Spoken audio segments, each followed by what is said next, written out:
एक छोटे से गांव में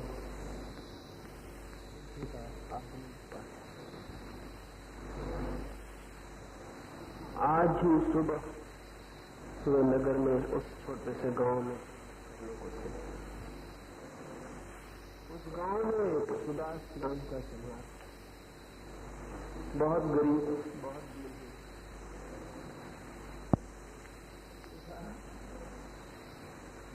पक्षियों के गीत ने जब उसे जगाया और वो अपनी झोपड़ी के पीछे गया,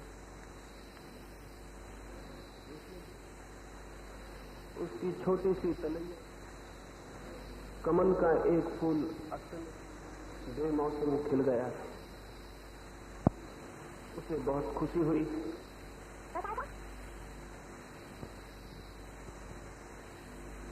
उसने 5 रुपए निकालकर उस सुदास को देने चाहे। सुदास हैरान हुआ, 5 रुपए कोई देगा इसकी उसे एकदम कल्पना न।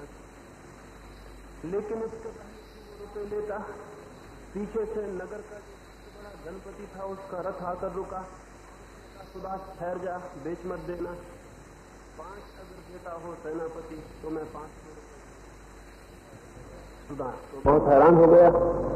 ये बात तो सपने जैसी हो गई, एक फूल के कोई 500 रुपए देगा।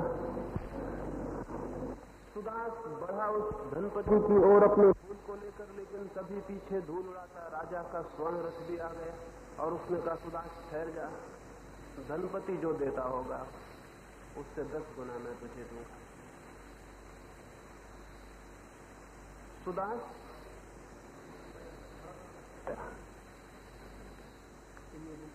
के बाहर की बात, इतनी धनराशि कोई एक फूल के लिए देगा।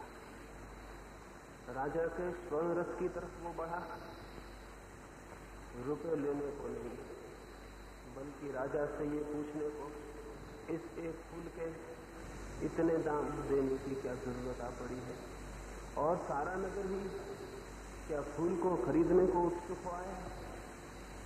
राजा ने कहा, शायद तुझे पता नहीं, नगर में बुद्ध का आगमन हो रहा, हम उनके स्वागत हो जाते हैं, और धन्य होगा वो व्यक्ति जो इस फूल को उनके चरणों में चढ़ा सके। फूल मुझे दे दे और धन थोड़ी ही देर में तेरे घर पहुंच जाए। सुदास ने कहा, क्षमा करें, फूल अब मैं बेचूंगा नहीं, मैं भी उसी तरफ चलता हूं जिस तरफ आप चल जाते हैं। राजा हैरान हो आया, कल्पना न की एक गरीब दीनहीन व्यक्ति भी इतने बड़े मोह को छोड़ सकेगा। सुदास ने फूल बेचने से इनकार कर दिया। राजा का रथ तो पहले ही बुद्ध के पास पहुंच गया, सुदास बाद में पैदल पहुंचा। बुद्ध के चरणों पर उसने उस फूल को रखा। बुद्ध को खबर हो गई थी, राजा ने कहा था, हजारों स्वर्ण मुद्राओं को ठुकरा कर एक दीनहीन चमार ने आज मुझे चकित कर दिया है। बुद्ध ने कहा सुदास को, पागल है तू, पीढ़ियों तक के लिए तेरे जीवन की चिंता, आजीविका की चिंता समाप्त हो जाती, फूल बेच क्यों न दिया। सुदास ने कहा, जो उस धन से मुझे मिलता, आपके चरणों में फूल को रखकर उससे बहुत अनंत गुना मुझे मिल गया है।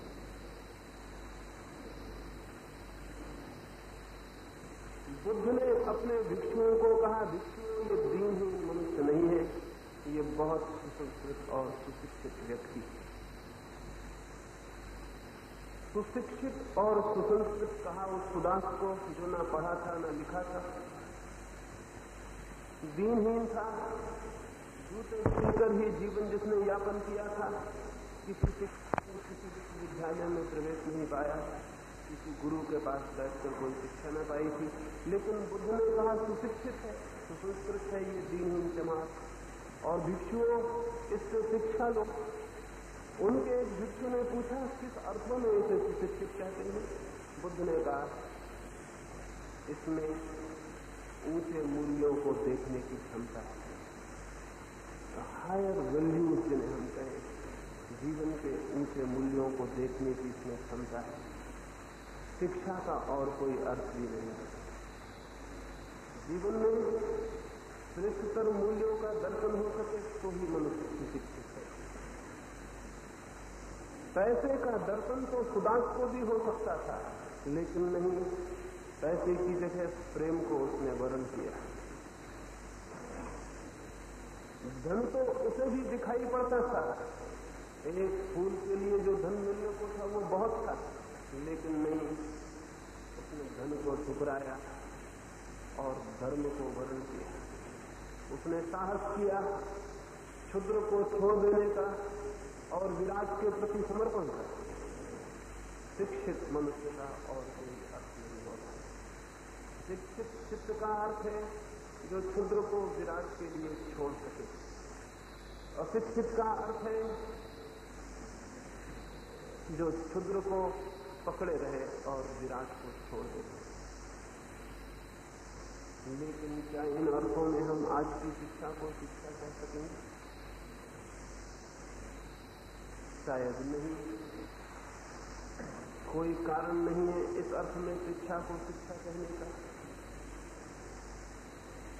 क्योंकि सारे जगत में जो मूल्य शिक्षा से हमें उपलब्ध हो रहे हैं, वे मूल्य हमें प्रेम को छोड़ने को कहते हैं, पैसे को पकड़ने में। वे हमें धर्म को छोड़ने को कहते हैं, धन को पकड़ लेने को। वे जीवन में जो बहुत स्थूल और पार्थिव है, जो अत्यंत शुद्ध है, उसके लिए, उसकी हत्या के लिए हमें तैयार करते हैं। जो जीवन का विराट है, जीवन में चिन्मय है, जीवन में जो भी श्रेष्ठ है, वो क्षुद्र की वेदी के सामने समर्पित किया जाता हो तो नहीं कहा जा सकता जिसे हम शिक्षा समझ रहे हैं। होगी आजीविका को उत्पन्न कर लेने की विधि, लिविंग उससे आ जाती होगी, लेकिन लाइफ आजीविका मिल जाती होगी, लेकिन जीवन उससे छिन जाता है। इमर्सन ने अपने गांव के एक युवक के स्नातक हो जाने पर, विश्वविद्यालय से ग्रेजुएट होकर लौटने पर उसके स्वागत में कहा था, मैं इस युवक का स्वागत करता हूं, इसलिए नहीं ये हमारे नगर का पहला व्यक्ति है जो विश्वविद्यालय की श्रेष्ठतम डिग्री लेकर लौटा, बल्कि इसलिए ये विश्वविद्यालय से लौट आया और अपने को बचाकर लौट आया। विश्वविद्यालय इसे बिगाड़ने में समर्थ नहीं हो सकता, इसलिए स्वागत करता हूं इस युवक का। हैरानी की बात इमर्सन ने ये कही, लेकिन बहुत सच है। आजीविका की शिक्षा में हम जीवन को गंवाते हैं, खोआते हैं। जरूरी है आजीविका, रोटी मिलनी अत्यंत आवश्यक है, वस्त्र मिलने अत्यंत आवश्यक, जरूरी है बहुत, लेकिन जीवन को खोने के मूल्य पर जरूरी नहीं। और आजीविका इसीलिए हम खोजते हैं ताकि जीवन मिल सके। हम एक वृक्ष की जड़ों को पानी देते हैं, जड़ों के लिए नहीं, बल्कि इसलिए कि किसी दिन फूल आ सके। लेकिन अगर फूल आने बंद ही हो जाए और हम जड़ों को ही पानी देते रहें, तो कोई हमें पागल कहेगा। जड़ों को पानी देना बहुत जरूरी है, लेकिन जड़ों के लिए ही नहीं, किन्हीं फूलों की आशा में, अपेक्षा में कि किसी दिन फूल प्रकट होंगे और हवाएं उनकी सुगंध से भर जाएंगी और उनके सुगंध का संदेश दूर दूर तक आकाश में व्याप्त होगा। उस आशा में, उस प्रतीक्षा में जड़ों को हम पानी देते हैं। जड़ें न तो सुंदर हैं, न दर्शनीय, जमीन में कहीं छिपी रहती हैं। उन कुरूप जड़ों को हम खींचते रहते हैं इस आशा में कि किसी दिन सुंदर फूलों का जन्म होगा, लेकिन अगर फूल जन्मने बंद ही हो जाए और कोई उन जड़ों को ही इतना पानी देता रहे, सारा जीवन गंवा दे, उसे हम क्या कहें? आजीविका मनुष्य की जड़ रूप है वहां, उसके बिना जीवन खड़ा नहीं हो सकता है। लेकिन आजीविका अपने आप में अर्थहीन है। जीवन के फूल न लगे तो उन जड़ों को लेकर हम क्या करें? सारे जगत में आज जो शिक्षा है जड़ों को तो बहुत मजबूत कर देती, लेकिन फूल उससे पैदा होते दिखाई नहीं पड़ते। एक बड़ी अजीब और बहुत बेचैन करने वाली बात पैदा हुई। इसे हम शिक्षा न कह सकें, ये शिक्षा नहीं है। शिक्षा के अंतर्गत कुछ और विराट, कुछ और असीम स्वीकृत होना चाहिए। नहीं है क्यों ये शिक्षा? इससे श्रेष्ठतर मूल्यों का हमारे जीवन में कोई आविर्भाव नहीं है। मैंने सुना है किसी बहुत पुराने गुरुकुल से 3 युवक अपनी शिक्षा पूरी करके वापस लौटे। गुरु ने बार बार उन्हें कहा था तुम्हारी एक परीक्षा शेष रह गई, लेकिन अंतिम दिन आ गया, दीक्षांत समारोह भी हो गया। गुरु ने आशीर्वाद भी दे दिया, आज सांझ वे विदा हो जाएंगे। बार बार उनके मन में ये ख्याल उठता था। गुरु ने बहुत बार कहा था अंतिम परीक्षा शेष रह गई है, क्या वो परीक्षा कभी नहीं होगी? और आज तो विदा का दिन भी आ गया, और आज तो उन्हें उपाधियां भी दे दी गई और गुरु ने आशीर्वाद भी दे दिया, और जीवन के पाथे के लिए जो गुरु को कहना था वो भी कह दिया। वे गुरु के चरण भी छुआए थे, उन्होंने अपना बोरी बिस्तर भी बांध लिया था। अब तो वे जाने को ही थे, अंतिम परीक्षा शेष रह गई थी, क्या वो शेष ही रह जाएगी? और संध्या में विदा भी हो गए। वे अपने घर की तरफ लौट पड़े। सूरज ढलता था, घना अंधेरा धीरे धीरे उतरने लगा उनकी पगडंडी पर। जल्दी ही उन्हें जंगल को पार कर जाना था ताकि वे नगर में पहुंच जाएं। शीघ्रता से वे भागे चले जाते थे कि राह में एक झाड़ी के किनारे, जहां पगडंडी बहुत सक्रिय हो आई थी, देखा बहुत से कांटे पड़े। एक युवक जो आगे था छलांग लगा के निकल गया पार। दूसरा युवक जो उसके पीछे था पगडंडी से नीचे उतर राह को छोड़ कांटों से बच आगे हो गया।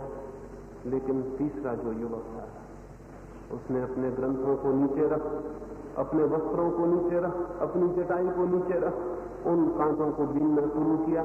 2 युवकों ने कहा पागल हो, जल्दी करो, रात उतरी आती है, नगर दूर है, जंगल भयानक, एक क्षण भी खोना उचित नहीं, जल्दी चलो, ये क्या पागलपन करते हो?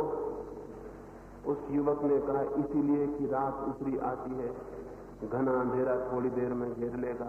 हम अंतिम पथिक हैं जिन्हें ये कांटे दिखाई पड़ रहे हैं, हमारे बाद अब ये कांटे किसी को दिखाई नहीं पड़ेंगे। इन कांटों को हटा देना अत्यंत जरूरी है। कल्पना भी न थी उन्हें कि उस झाड़ी में उनका गुरु पहले से आके छिप के बैठ गया होगा।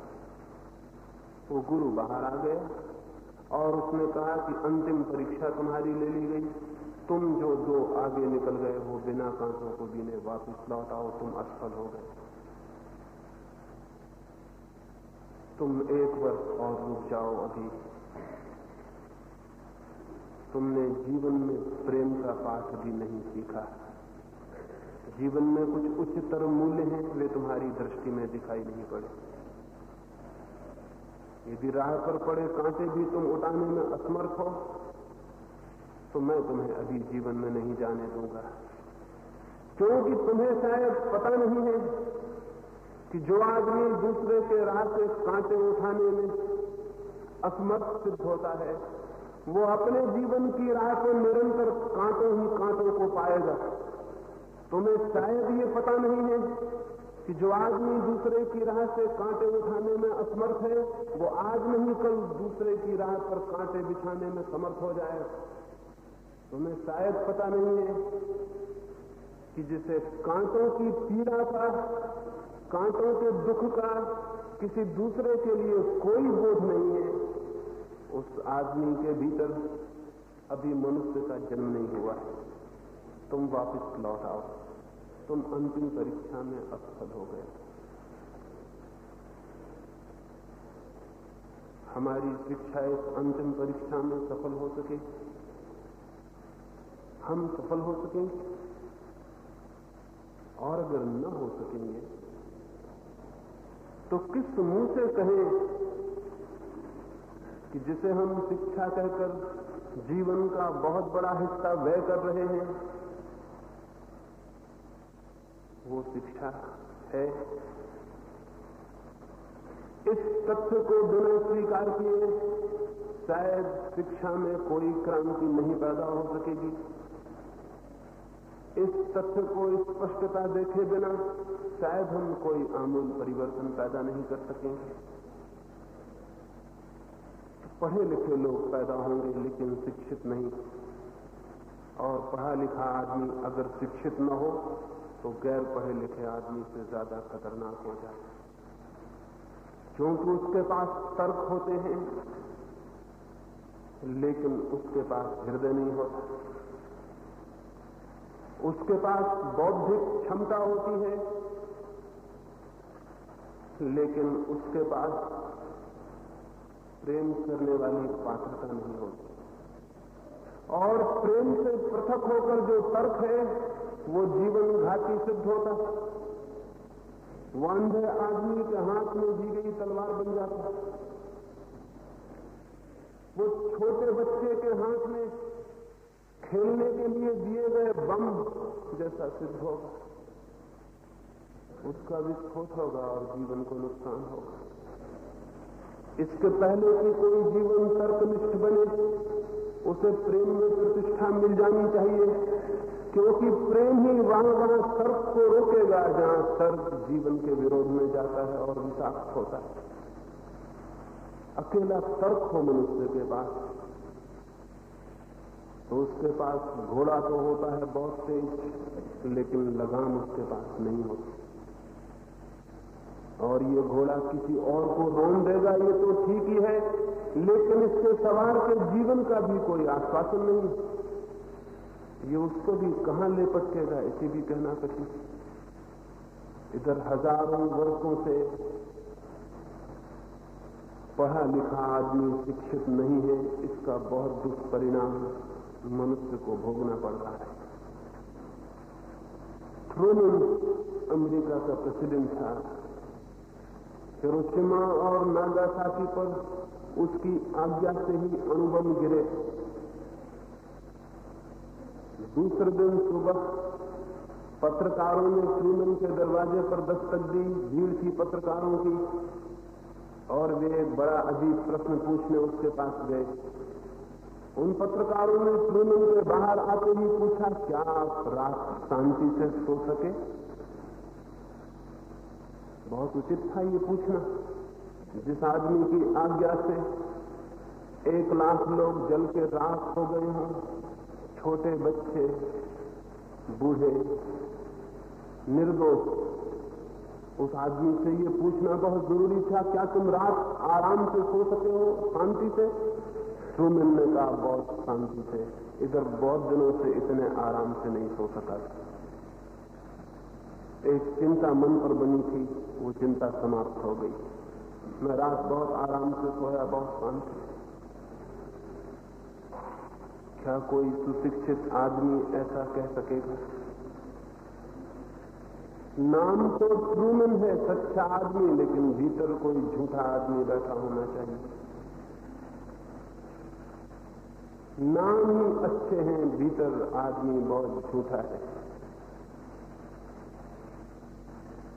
1 लाख लोगों पर हिरोशिमा में क्या बीती, इसका कोई अनुभव, कोई प्रतीति, कोई प्रेम, कोई लहर इस आदमी के मन को न छुई। ये रात भर बेचैन भी नहीं हुआ।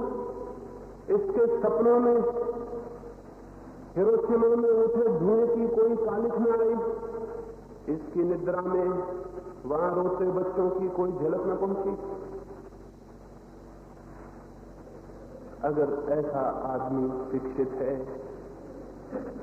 तो क्या यह उचित न होगा कि हम वापस लौट गए अशिक्षा के दिनों में? क्या यह उचित न होगा कि सारे शिक्षालय बंद हों? अगर यही आदमी शिक्षित है तो ये चुनाव बहुत महंगा है, ये शिक्षा बहुत महंगी। या तो वापस लौट जाएं हम और या शिक्षा को और बेहतर करें, जीवन के मूल्यों से संबंधित करे, वो केवल रोटी कमाने का जरिया न हो, बल्कि जीवन को अनुभव करने का मार्ग भी बने, जीवन को जीने की विधि भी उसमें सम्मिलित हो। हम मनुष्य को केवल कुछ शब्द और पाठ पढ़ाकर निपट न जाएं, बल्कि उसके हृदय को, उसके संवेगों को, उसके इमोशंस को भी प्रशिक्षित करें, उसके भीतर जो छिपी हुई संभावनाएं हैं, उसके व्यक्तित्व के जो अनंत अनंत द्वार हैं, उन सबको भी खोलें।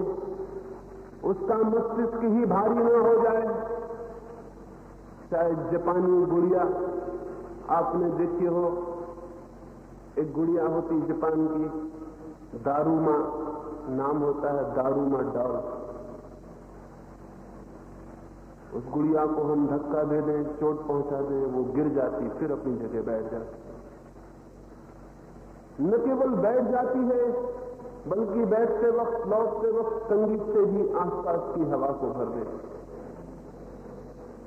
जापान के लोग कहते हैं दुनिया में दो तरह के आदमी होते हैं, जिनका सिर बहुत भारी होता है, वो गिर जाएं तो वापस अपनी जगह पर लौट नहीं सकते।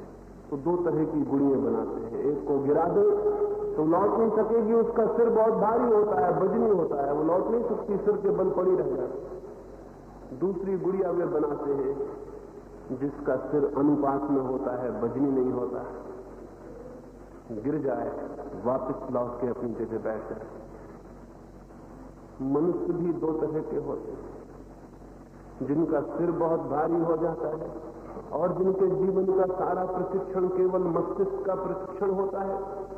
उनके व्यक्तित्व में एक कुरूपता, एक बेडोलपन आ जाता है। उनका व्यक्तित्व सिर से तो भारी हो जाता है, लेकिन हृदय की तरफ बिल्कुल खाली, और तब उनके गिरने का खतरा प्रतिक्षण बना रहता है। और वे जीवन में जो उपाय भी खोजते हैं, वे इतने अधूरे और अपंग होंगे जिनकी हम कल्पना भी नहीं कर सकते। मैंने सुना एक बहुत बड़ा गणितज्ञ था, उस गणितज्ञ ने संभवतः यूनान में सबसे पहले गणित की किताबें संग्रहित की। उस समय तक जितना गणित दुनिया में था, सबका उसने अध्ययन किया। वो एक दिन सुबह अपनी पत्नी और अपने बच्चों को लेकर पिकनिक पर गया हुआ है।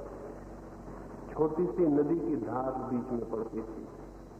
उसकी पत्नी ने कहा, 5-6 उसके बच्चे थे, छोटे बड़े। उसकी पत्नी ने कहा, बच्चों को संभाल के नदी के पार निकाल दो। उस गणितज्ञ ने कहा, ठहरो, मैं नदी की औसत गहराई नापे लेता हूं, एवरेज गहराई नापे लेता हूं, और बच्चों की एवरेज ऊंचाई भी नापे लेता हूं। अगर बच्चे औसत लंबे सिद्ध हुए, फिर संभाल के निकालने की कोई जरूरत नहीं। उसने जल्दी से छोटा सा नाला था, नाप लिया, 2-4 जगह पानी की गहराई को, बच्चों की ऊंचाई को रेत पर बैठकर हिसाब कर लिया, और उसने कहा, बेफिक्र रहो, बच्चों को आने दो, कोई डूबेगा नहीं। औसत बच्चों की ऊंचाई नदी की औसत गहराई से ज्यादा है। गणितज्ञ आगे चल पड़ा। बीच में उसके बच्चे थे, पीछे उसकी पत्नी थी। कहीं नदी उथली थी, कहीं बहुत गहरी थी। 2 छोटे बच्चे डुबकियां खाने लगे। उसकी पत्नी ने चिल्लाया कि 2 बच्चे बह जाते हैं और डूबते हैं। तो पता है आपको गणितज्ञ ने क्या किया?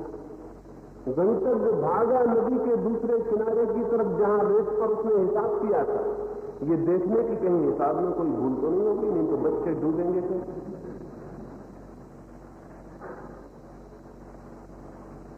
बच्चा डूबता था, उसे बचाने नहीं दौड़ा। उसके लिए ज्यादा अहम सवाल यह था कि गणित कहीं गलत तो नहीं, कहीं कोई भूल चूक विधि में तो नहीं होगी, अन्यथा बच्चे डूबेंगे कैसे? इस आदमी के पास मस्तिष्क तो है, लेकिन हृदय बिल्कुल भी नहीं। हृदय होता तो बच्चे को बचाना पहली समस्या थी। गणित को ठीक कर लेना पहली समस्या नहीं थी।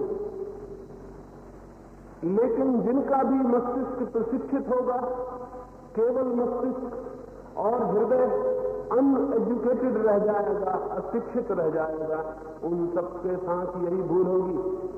वे जीवन से तो वंचित हो जाएंगे, गणित में बहुत कुशल, उनकी गणित की कुशलता बड़ी खतरनाक सिद्ध हो सकती है।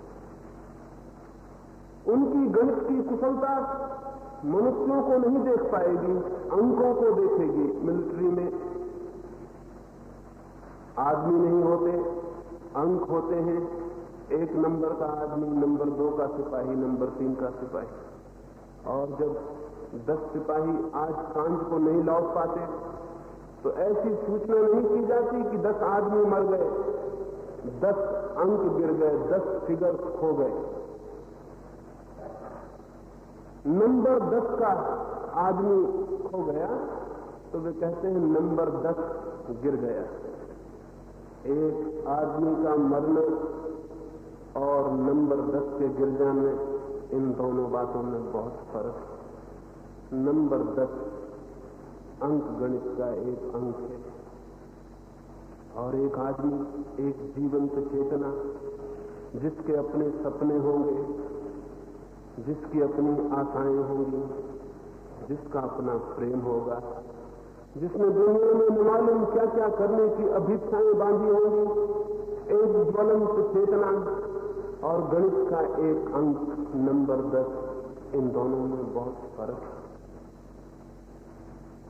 नंबर 10 गिर जाता है तो हमारे भीतर कोई भी पीड़ा नहीं होती। हमारे हृदय की वीणा पर कहीं किसी तार को कोई चोट नहीं पहुंचती। नंबर 10 गिर जाता है, बात खत्म हो जाती है। मिलिट्री ने जीवन की जगह गणित को मूल्य दिया। शायद मिलिट्री ये मूल्य दे तो ठीक भी है, क्योंकि वहां जीवन का हिसाब नहीं, मृत्यु का हिसाब रखना है। लेकिन अगर पूरे जीवन में ही गणित बहुत महत्वपूर्ण हो जाए और जीवन पिछड़ जाए तो बड़ी कठिनाई। और हमारी सारी शिक्षा यही कर रही है, हमारी सारी शिक्षा यही कर रही है। अपंग मनुष्य पैदा कर रही है, असंतुलित, जिसकी जिंदगी में कोई बैलेंस नहीं, कोई संतुलन नहीं, जिसका एक अंग मस्तिष्क का बहुत बड़ा हो गया और सारे अंग बहुत छोटे रह गए हैं। आदमी पैदा नहीं हो रहा, एक कार्टून पैदा हो रहा, जिसके सारे अंग बहुत छोटे हैं और एक अंग बहुत बड़ा हो गया। वो अंग कितना ही बड़ा हो जाए और कितना ही प्रीतिकर हो, तब भी पूरे मनुष्य के व्यक्तित्व में उसका असंतुलन जीवन को नुकसान पहुंचा रहा है। जीवन के केंद्र पर जो निहित है उसकी दीक्षा, जीवन के केंद्र में जो छिपा है उसका प्रस्फुटन, जीवन के केंद्र में जो क्षमता है उसको जगाना वस्तुतः शिक्षा का लक्ष्य होना चाहिए। क्राइस्ट एक झील के पास से एक बार निकले। सुबह थी और झील पर मछुओं ने जाल फेंके थे मछलियां पकड़ने को। एक युवा मछुआ भी झील पर जाल फेंके खड़ा था। क्राइस्ट ने उसके कंधे पर हाथ रखा और कहा, मेरे मित्र, कब तक मछलियां ही पकड़ते रहोगे? जीवन में और बड़ी चीजें भी पकड़ने को हैं या नहीं? शायद उस मछुए ने ये कभी सोचा भी नहीं था। जीवन मछलियां पकड़ना ही।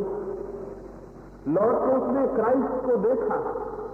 इस आदमी की आंखों में कुछ जादू था, इस आदमी के व्यक्तित्व में कुछ बात थी जो मछलियों को छूली। उसने कहा, क्या कोई ऐसा सागर भी है जहां जाल फेंके और मछलियों से बड़ी चीजें उपलब्ध हो जाए? क्या कोई ऐसा जाल भी है जो जीवन की कुछ और बड़ी चीजों को पकड़ ले? ऊब तो मैं भी गया हूं मछलियों को पकड़ते पकड़ते, लेकिन न तो मुझे किसी ऐसे सागर का पता है जहां मछलियों के अतिरिक्त कुछ और पकड़ा जा सके, और न मैं ऐसे जाल को जानता हूं जिसमें मछलियों से बड़ा कुछ उलझाया जा सके। क्राइस्ट ने कहा, फेंक दे अपना जाल और आ मेरे पीछे, तुझे मैं बड़े सागरों के किनारे ले चलूं और ऐसे जाल दूं जिनमें मछलियां तो क्या परमात्मा पकड़ा जा सकता है। मछुआ हिम्मत का आदमी रहा होगा, उसने जाल फेंक दिया और क्राइस्ट के पीछे हो लिया। वे गांव से बाहर भी नहीं निकल पाए थे कि एक आदमी ने दौड़ कर आकर खबर दी उस मछुए युवक को, तेरा पिता जो बहुत दिन से बीमार था अभी उसने प्राण छोड़ दिए, वापिस लौट चल, कहां जा रहा है? तुझे खोजता हुआ मैं झील पर गया था, वहां पता चला कि तू किसी आदमी के साथ होकर किसी अज्ञात यात्रा पर निकल गया, वापिस लौट, पिता तेरे मर गए। उस मछुए ने क्राइस्ट से कहा, क्षमा करें, मैं 2-4 दिन में पिता का अंतिम संस्कार करके वापस लौट आऊंगा, मुझे आज्ञा दें कि मैं जाऊं। पता है क्राइस्ट ने क्या कहा? क्राइस्ट ने कहा, लेट द डेड बरी the dead, you follow me. गांव में जो मुर्दे हैं वो मुर्दे को दफना लेंगे, तू मेरे पीछे आ। गांव में काफी मुर्दे हैं, एक मुर्दे को दफनाने के लिए तेरी कोई खास जरूरत नहीं। बड़ी हैरानी की बात, उस युवक ने चलते राह में क्राइस्ट से पूछा कि क्या गांव में जो जिंदा लोग हैं उनको भी आप मुर्दा कहते हैं? क्राइस्ट ने कहा, निश्चित ही, जिसने अपने जीवन के केंद्र को नहीं जाना वो केवल प्रतीत होता है कि जी रहा है, वो जीवित नहीं, केवल आभास है उसे कि मैं जी रहा हूं। जीवन का जिससे कोई परिचय नहीं है, सिर्फ भ्रम है कि मैं जी रहा हूं। हम जन्मते हैं और मरते हैं, इस बीच के काल को हम जीवन का काल समझ लेते हैं। बस इतना ही जीवन काफी है, 2 छोरों के बीच में, जन्म और मृत्यु के बीच में जो समय बीता वही जीवन है। अगर वही जीवन है तब तो बड़े आश्चर्य की बात है। सच तो यह है, जन्म और मृत्यु के बीच में जो समय बीतता है उसका जीवन से कोई भी संबंध नहीं। जन्म और मृत्यु के बीच का समय केवल रोज रोज मरते जाने की प्रक्रिया का समय है, जीवन का नहीं। एक ग्रेजुअल डेथ है जो जन्म से शुरू होती मृत्यु पर पूरी हो जाती। हम रोज रोज धीरे धीरे मरते जाते हैं, इसी को हम जीवन समझ लेते हैं। एक घड़ी भर हम यहां बिता देंगे, एक घड़ी हम और मर जाएंगे। मरना कोई आकस्मिक बात तो नहीं है कि किसी एक दिन आप मर जाएंगे, मैं मर जाऊंगा। मर जाना एक लंबी प्रोसेस है, एक लंबी प्रक्रिया है। रोज रोज हम मरते हैं, इसलिए एक दिन मर जाते हैं। रोज हमारे भीतर कुछ मरता जाता है। एक दिन ये मरना पूरा हो जाता है और हम कहते हैं मृत्यु आ गई। जिसे हम जीवन कहते हैं वो केवल मरने की एक प्रक्रिया से ज्यादा नहीं। और सच है ये बात, अगर ये जीवन होता तो मृत्यु कैसे आ सकती थी? जीवन की भी और मृत्यु हो सकती थी? जीवन और मृत्यु तो बड़ी विरोधी बातें हैं, इनका क्या संबंध? जीवन की भी मृत्यु हो सकती है, मरने की प्रक्रिया का अंत मृत्यु में हो सकता है, लेकिन जीवन की प्रक्रिया का अंत मृत्यु में कैसे होगा? जीवन के रास्ते पर हम चलेंगे तो अंत में परम जीवन उपलब्ध होना चाहिए। मृत्यु के रास्ते पर हम चलेंगे तो अंत में मृत्यु आएगी। जो अंत में आता है उसी से तो पहचाना जाता है। एक बीज हम बोते हैं और कड़वे फल लगते हैं, तो क्या हम नहीं समझ पाएंगे कि जो कड़वे फल लगे वे बीज में ही छिपे थे? जो फल की तरह प्रकट हुआ वो बीज में मौजूद रहा होगा, अन्यथा फल में प्रकट कैसे होगा? मौत का फल लगता है जिसे हम जीवन कहते हैं उसमें। तो क्या ये थोड़ी सी समझना होगी कि जिसे हमने जन्म कहा उस जन्म के बीज में ही मौत छिपी रही होगी, धीरे धीरे प्रकट हुई, मैनिफेस्टेशन हुआ, लेकिन मौजूद तो रही होगी। जन्म में ही अगर मौत मौजूद न हो तो अंत में प्रकट कैसे हो जाएगी? आ कहां से जाएगी? मौत कहीं आसमान से नहीं आती, वृक्ष में लगे फल भी कहीं आसमान से नहीं आते। एक कॉजल लिंक है, एक वैज्ञानिक संबंध है भीतर सारी कारण का। बीज में छिपा रहता है वृक्ष, वृक्ष में छिपे रहते हैं फल, जन्म में छिपी रहती है मृत्यु, जन्म मृत्यु का अप्रगट रूप। ये तो जीवन नहीं है। और हम इसी के संवर्धन में, इसी को बचाने की रक्षा में आजीविका की खोज करते हैं। और हमारी सारी शिक्षा आजीविका की ट्रेनिंग से ज्यादा नहीं। आजीविका की शिक्षा में हम बचाते हैं, उस जीवन की रक्षा करते हैं जो जीवन ही नहीं है। तो स्वाभाविक है कि जमीन मुर्दों की एक बस्ती बनती चली जाए। स्वाभाविक है लोग चलते फिरते मालूम होते हो, लेकिन जीवन की कोई पुलक, कोई आनंद, कोई संगीत उनके भीतर दिखाई ना पड़े। स्वाभाविक है कि लोग चलते हो, उठते हो, बोलते हो, लेकिन भीतर जीवन का कोई नृत्य उनके पास न हो। उदास मरे हुए प्रतीक्षा करते हो अंतिम दिन की कब छुटकारा हो जाए, और रोते हो निरंतर, और मंदिरों में प्रार्थना करते हो कि हे परमात्मा आवागमन से छुट्टी दिलाओ।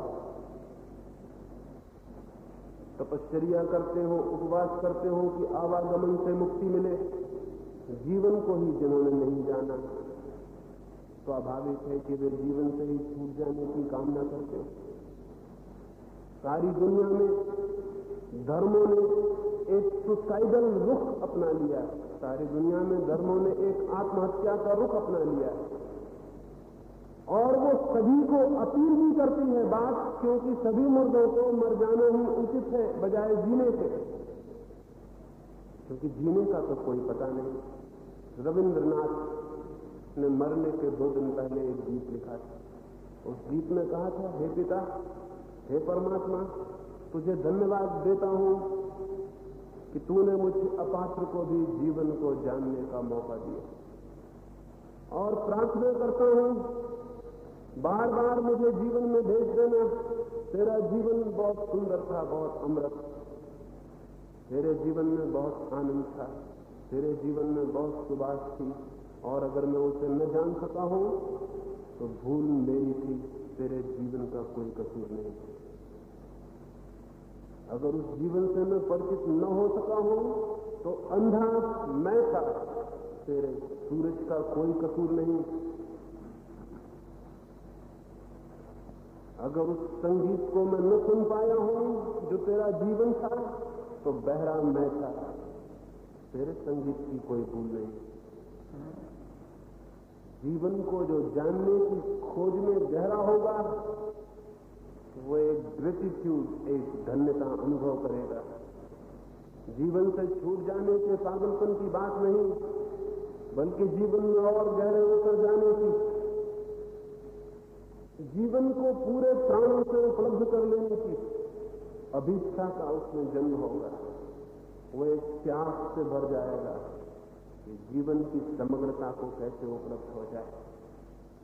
मेरी दृष्टि में सम्यक शिक्षा, जिसे राइट एजुकेशन कहें, वो जीवन की दिशा में कदमों को उठाने के लिए प्रेरणा देगी, प्यास से भरेगी। वो भरेगी इस प्यास से कि हम जन्म और मृत्यु के बीच के काल को ही जीवन में समझ लें। जीवन इतने ऊपर नहीं और थोड़े गहरे में है, और जहां जीवन है वहां मृत्यु का कोई भी पता नहीं।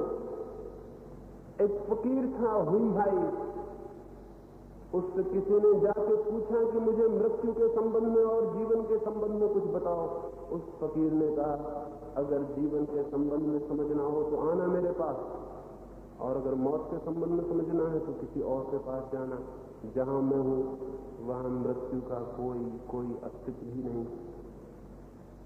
मृत्यु के संबंध में समझना हो तो किसी और से समझ लेना, मृत्यु से मेरा कोई परिचय नहीं है। और जीवन को समझना हो तो आ जाना मेरे पास। ऐसे जीवन को हम जानते हैं अगर हम ठीक से खोजेंगे तो पाएंगे मृत्यु से हमारा थोड़ा बहुत परिचय है, जीवन से हमारा कोई भी परिचय नहीं। रोज किसी को मरते हम देखते हैं, रोज कोई मिट जाता है, कोई विलीन हो जाता है। मृत्यु को तो हम पहचानते हैं, लेकिन जीवन को न हम उसे बाहर पहचानते हैं न भीतर। जिस दिन हम जीवन को पहचानेंगे उस दिन मृत्यु है ही नहीं। इसलिए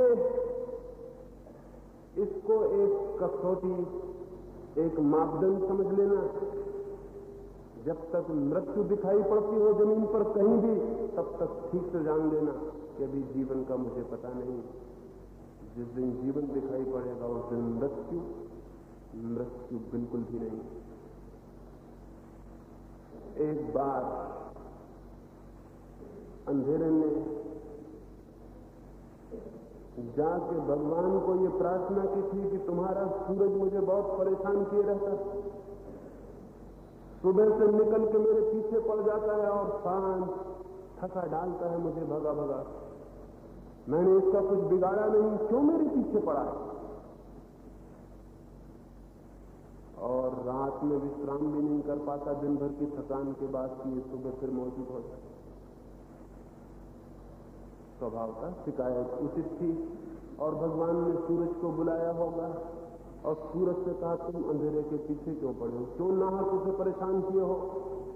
सूरज ने कहा कैसा अंधेरा, मेरा उससे कोई परिचय ही नहीं, अब तक मैंने अंधेरे को देखा भी नहीं, मेरी कोई मुलाकात ही नहीं हुई, शत्रुता का सवाल नहीं। आप कृपा करें और अंधेरे को मेरे सामने बुला दें, मैं उससे माफी मांगूं और आगे के लिए सचेत हो जाऊं कि इसका पीछा नहीं करना। इस बात को हुए बहुत वर्ष बीत गए, हजारों करोड़ों, भगवान अभी तक कोशिश करके अंधेरे को सूरज के सामने नहीं ला सके और आगे भी नहीं ला सकेंगे। ये मामला फाइल में ही रखा रह जाएगा, ये कभी हल होने वाला नहीं। सूरज के सामने अंधेरे को कैसे लाया जा सकता है? जीवन के सामने मौत को कैसे लाया जा सकता है?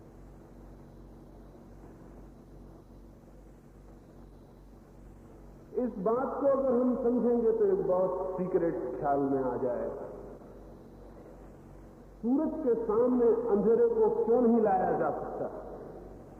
जीवन के सामने मौत को क्यों नहीं खड़ा किया जा सकता? अगर अंधेरा होता तो सूरज के सामने भी लाया जा सकता था, अगर उसका कोई पॉजिटिव एग्जिस्टेंस होता। अगर अंधेरे की कोई सत्ता होती, उसका कोई अस्तित्व होता, तो सूरज के सामने हम उसे क्यों नहीं ला सकते? बराबर ला सकते थे। लेकिन अंधेरे की कोई सत्ता ही नहीं, अंधेरा है ही नहीं। अंधेरा केवल एब्सेंस है प्रकाश। अंधेरा कोई प्रेजेंस नहीं है, किसी चीज की मौजूदगी नहीं है। अंधेरा केवल गैर मौजूदगी है। इसलिए आप चाहें कि कमरे में अंधेरा भरा है तो हम टोकरियों में भर के बाहर फेंक दो तो नहीं फेंक सकते, और आप चाहें कि फलां आदमी हमारा दुश्मन है, चलो इसके घर में अंधेरा ला के डाल दे तो नहीं डाल सकते। अंधेरे को आप न ला सकते हैं न ले जा सकते। अंधेरा होता तो जरूर हम लाने ले जाने का कोई उपाय खोज लेते, लेकिन वो है ही नहीं। प्रकाश की गैर मौजूदगी का नाम अंधेरा है। इसलिए अगर अंधेरा भरा है तो अंधेरे के साथ हम कुछ भी नहीं कर सकते, लेकिन अगर हम दिया जला लें तो अंधेरा नहीं है। दिया बुझा दें, अंधेरा है। दिया जला लें, अंधेरा नहीं है। तो अंधेरा क्या है? अंधेरा केवल दिए की गैर मौजूदगी, दिए की एब्सेंस। जीवन के सामने मृत्यु को भी नहीं लाया जा सकता। अगर मृत्यु कुछ होती तो जीवन के सामने लाई जा सकती। मृत्यु भी जीवन की अनुपस्थिति का नाम है। जिसे जीवन का अनुभव नहीं होता उसे मृत्यु दिखाई पड़ती रहती है। जिसके पास रोशनी नहीं होती उसके आसपास अंधेरा होता है। और दो में से एक ही चीज एक जगह रह सकती है, दोनों चीजें एक जगह नहीं रह सकती। जो जीवन को जान लेगा उसके लिए फिर कोई मृत्यु नहीं, और जो मृत्यु को ही जानता रहता है उसके पास जीवन की ज्योति नहीं। शिक्षा को, जीवन की ज्योति को जगाना, उसे प्रज्वलित करना, उसके अनुभव में ले जाने का मार्ग होना चाहिए। जिस दिन शिक्षा जीवन को जगाने वाली, जीवन को उठाने वाली, जीवन को मुक्त करने वाली प्रक्रिया होगी, जिस दिन शिक्षा का मंदिर जीवन का मंदिर भी होगा, उस दिन हम शिक्षित मनुष्य को पैदा कर सकेंगे, उसके पहले नहीं। और जिस दिन हमने वैसे मनुष्य को पैदा करना शुरू कर दिया, उस दिन सारी जमीन पर एक क्रांति हो जाएगी। जमीन पर फिर युद्ध का कोई स्थान नहीं रह जाएगा, हिंसा की कोई जगह नहीं रह जाएगी, घृणा और द्वेष के लिए कोई रिक्तता न रह जाएगी जहां वे भर जाएं। मरे हुए लोग दूसरों को मारने को निरंतर उत्सुक होते हैं, इससे पैदा होते हैं युद्ध। जीवित लोग दूसरे को जिलाने के लिए आतुर होंगे, और जीवन एक अद्भुत स्वर्ग बन सकता है। भटक रहा है, खोज रहा है मार्ग। जब नहीं मार्ग मिला तो उसने स्वर्ग में, आकाश में बना लिए अपने स्वर्ग। आकांक्षा तो ये थी कि जमीन पे स्वर्ग बन जाए। जब नहीं हम बना सके जमीन को स्वर्ग, तो हमने एक कंसोलेशन, एक संतोष खोज लिया, आकाश में बना लिए अपने स्वर्ग। ये आदमी जमीन पर असफल हो गया, इसलिए सपने में स्वर्ग देखने लगा। हम सबको पता है, जिस बात को हम जिंदगी में नहीं पा पाते उसे हम सपने में उपलब्ध कर लेते हैं। जिस बड़े महल को हम जिंदगी में नहीं बना पाते, रात सपने में उसे बना लेते। जिसे हम प्रेम करते हैं उसे जीवन में नहीं उपलब्ध कर पाते, रात सपने में हम उसे उपलब्ध कर लेते। दिन भर भूखे मरते हैं, रात बड़े भोजों में, राज भोजों में सम्मिलित हो जाते हैं। जो वास्तविकता में नहीं मिलता उसका हम सपना पैदा कर लेते हैं। स्वर्ग में मनुष्य ने बनाना चाहा था जमीन पर, आज भी हमारे मन में आकांक्षा है, लेकिन असफल हो गए, इसलिए फिर हमने उसे आकाश में बादलों के पार बनाया। जिस दिन भी हम जीवन में दीक्षा देने वाली शिक्षा के विकास को, उसके यंत्र को, उसकी गति को सुव्यवस्थित कर लेंगे, उसी दिन आकाश में स्वर्ग बनाने की कोई जरूरत नहीं रह जाती। जमीन पर और इसी जमीन पर एक अद्भुत जीवन की ऊर्जा प्रकट हो सकती है। इसे मैं शिक्षा इसलिए नहीं कर पाता हूं कि शिक्षित मनुष्य ने तो जिंदगी को एक नरक बना दिया है, स्वर्ग नहीं। लेकिन हम मार्ग खोज सकते हैं, हम राह खोज सकते हैं। मनुष्य के पास सारे उपकरण मौजूद हैं। शायद हमारी हालत वैसी ही है जैसे एक मंदिर में मैंने सुना है, एक बहुत पुरानी वीणा रखी हुई, उस वीणा को बजाने वाला उस मंदिर में कोई भी नहीं। कभी कोई बच्चे मंदिर में आ जाते थे बड़ों के साथ, तो कोई बच्चा उसके तारों को छोड़ देता था और विकृत झनकार उस मंदिर में गूंज जाती, और पुरोहित डांट देता था, छुओ मत वीणा को, शोरगुल मत करो। कभी कोई कीड़ा कूद जाता था वीणा पर और आवाज गूंज जाती थी, कभी कोई किताब गिर जाती थी वीणा पर और आवाज गूंज जाती थी। बस इतना ही उस वीणा का उपयोग था। फिर एक दिन एक आदमी उस मंदिर में पूजा करती थी, उस मंदिर के पुजारी पूजा में एक आदमी तो था, उस मंदिर में प्रविष्ट हुआ, उस वीणा के पास गया और उसने उसके तारों को छुआ। पूजा बंद हो गई, मंत्रगान चुप हो गए, लोग मुग्ध हो गए। कितने घंटों तक वो आदमी उस वीणा को बजाता रहा। वो मंदिर एक स्वर्ग हो गया। उसके पुरोहित ने उस आदमी के पैर छुए और कहा, अब तक तो हम यही सोचते थे ये वीणा एक उपद्रव का कारण है। ये यहां रखी है, पुरातन से रखी है, इसे हम अलग भी नहीं कर सकते, पीढ़ियों से यहां है, रूढ़ी हो गई है बोझी पर इसके रखा रहना। लेकिन जब कभी कोई इसे छेड़ देता है मंदिर में, कुरूप ध्वनियां गूंज जाती है, शांति खंडित हो जाती है। कई बार हमने ये फैसला भी लेना चाहा, इस वीणा को हटा दो यहां से, लेकिन कुछ लोग इसके विरोध में थे और वीणा बन गई। और हमें पता भी न था कि कभी कोई आएगा और इस वीणा से संगीत भी पैदा हो सकता है। इस वीणा से वे स्वर भी निकल सकते हैं जो जीवन को मुक्त कर ले। मनुष्य के मंदिर में भी उसके हृदय की वीणा बरसों बरसों से वैसी ही रखी है। उसे बजाने की कुशलता, उसे बजाने की कला शायद हमें पता नहीं। शिक्षा उस कला का मार्ग खोज सकती है, और जिस दिन शिक्षा मनुष्य के हृदय की वीणा को बजाना सिखा सकेगी, उस दिन जीवन एक नए अर्थ को, एक नई अभिनंदना को ले ले। उस दिन की प्रतीक्षा करनी काफी नहीं है, उस दिन के लिए श्रम भी करना होगा। कौन करेगा ये श्रम? जो लोग बूढ़े हो गए हैं शायद वे नहीं कर सकेंगे। तुम्हारे शिक्षक, तुम्हारे अभिभावक शायद वे भी नहीं कर सकेंगे। तुम्हीं को, नई पीढ़ियों को, नए युवकों को, नई युवतियों को खोजना होगा जीवन का मार्ग और एक क्रांति लानी हो।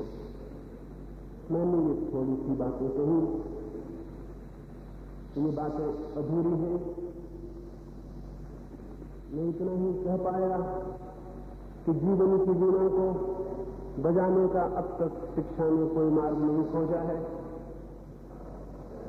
लेकिन अगर ये बात भी आपके ख्याल में आ सकी होगी तो शायद चिंतन पैदा हो। संध्या में जो बात करूंगा आज इसी संबंध में करने का मेरा ख्याल है कि जीवन की वीणा को बजाने का क्या विज्ञान है। तो मैं विद्यार्थियों से निवेदन करूंगा, सांझ की बात को सुबह की बात से वे जोड़ लेंगे तो शायद उनके मन में कोई ख्याल पैदा हो सके जो मार्ग बन जाए। मेरी बातों को इतनी शांति और प्रेम से सुना, उससे बहुत बहुत अनुग्रहित हूं। और अंत में सबके भीतर बैठे परमात्मा